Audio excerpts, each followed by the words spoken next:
Text objects are created using the Text tool.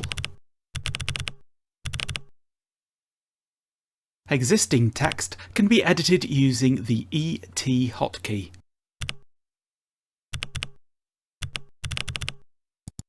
The pen can be changed using ES. The pen affects the colour, font choice and font height.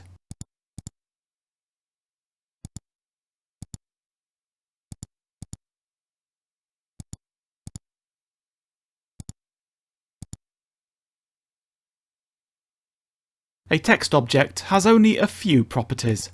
The rotation can be set in the property editor. There is no text mirroring, as that would make the text unreadable.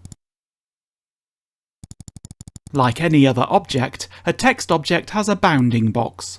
This bounding box is drawn while the object is being moved. Clicking anywhere within the bounding box is taken as clicking on the text, even if the given location is transparent. For example, in the area above the dots.